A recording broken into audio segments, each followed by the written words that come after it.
Good evening. A bombshell development in the search for two missing Idaho children. Tonight, their stepfather, Chad Daybell, is sitting in jail after human remains were found on his property. Detectives wrapped up their search for the night just a short time ago. They plan to be back out there again tomorrow morning. Tonight, we have live team coverage from Idaho and here in Utah on these major developments. We begin with news specialist Garna Mejia in Salem, Idaho, on the latest in the investigation. Where does it go from here, Garna?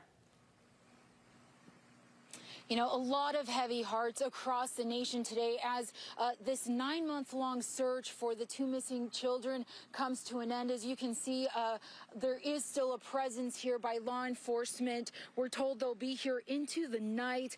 This search leading them after all of these months to their stepfather's backyard, Chad Daybell's home. Now, the Rexburg Police Department confirms that the search for 7-year-old J.J. Vallow and 17-year-old Tylee Ryan led them to this 4-acre property that belongs to Daybell just outside of Rexburg. It's where police, along with the FBI and the Fremont County Sheriff's Office, executed a search warrant early this morning, digging up the backyard where they found what they're describing as human remains. During the search of the property, investigators discovered what appeared to be unidentified human remains, and an autopsy will be conducted. Shortly after the remains were discovered, Chad Daybell was taken into custody.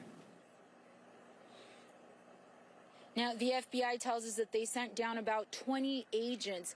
Police say they won't be giving any details tonight as to the exact charges that Daybell is facing, but they say he is being held on a, quote, felony charge with no bond. Now, we did have a chance to speak just about an hour ago with a criminal defense attorney based here in the Rexburg area, Josh Garner. He says that he might actually be called to assist in Daybell's case tomorrow. Now, he's telling us that the presiding judge will likely be Judge Farron Edens, who is already actually connected to the case.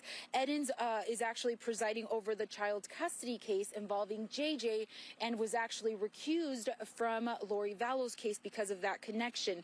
Now, Garner says that he expects Chad will hire a new attorney as there might be a conflict of interest with Lori's case. You'll likely see a separate attorney representing Chad, one that has not represented Lori. Now, we did get a statement just moments ago from Kay and Larry Woodcock. They are JJ's grandparents, and they say, we got this news early this morning that police and FBI had served a search warrant at Chad Daybell's property. We've been in touch with law enforcement throughout the day. We were notified that law enforcement had discovered human remains on the property. This is obviously a very difficult time for our family, and we ask that you respect our privacy as we wait further news with heavy hearts. Now, you guys, as we're my photojournalist Aubrey Schaefer and I, as we're standing out here, I wanted to kind of take a moment to show you the layout of this area.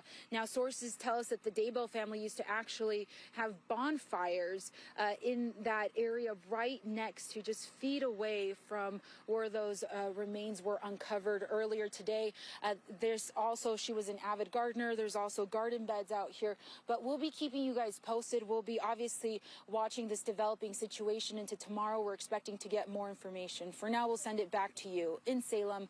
Garna Mejia, KSL 5 News. Garna, thank you. Dave? The human remains that were found behind Daybell's home are leading people to fear the worst for those two missing kids. News specialist Mike Anderson continues our team coverage with reaction from the neighbors. Mike? Chad Daybell is behind bars at the Fremont County Jail, and Rexburg police tell us that prosecutors will file charges tomorrow morning. And while the remains found behind his house still have to be identified, the discovery is still very upsetting for people who live nearby. We wanted answers. We watched for months as Chad Daybell and Lori Vallow refused to give them. But this is not what anyone had hoped for. It's really sad. It's heartbreaking. While we don't know for sure if it is in fact J.J. Vallow and Tylee Ryan that were found buried in Daybell's backyard, it doesn't look good. Nearby neighbors like Annie Southam are saddened. You know, it kind of squashes hope that they were hidden away somewhere. I think everybody was kind of had a little bit of hope that that didn't happen to them. A few other nearby neighbors were placing signs asking for the return of J.J. and Tylee when they heard the news. Now those pleas are turning to demands for justice. Kids don't go missing here. We don't have murders here. It's a really safe place to live. It's felt very safe. Lori Vallow already facing charges tied to the children's disappearance, and Chad is in police custody today with charges pending. While people here realize what JJ and Tylee's loved ones must be feeling tonight, Southam says the community feels it too. I just want to let the family know that they have so much support from the people here in Rexburg. People here love them and support them. And again, Daybell set to be arraigned on charges tomorrow morning in Fremont County Court. In Rexburg, Mike Anderson, KSL 5 News. Mike, thank you. Stay with KSL on air, online, and on KSL News Radio as we follow the developments in this complicated case.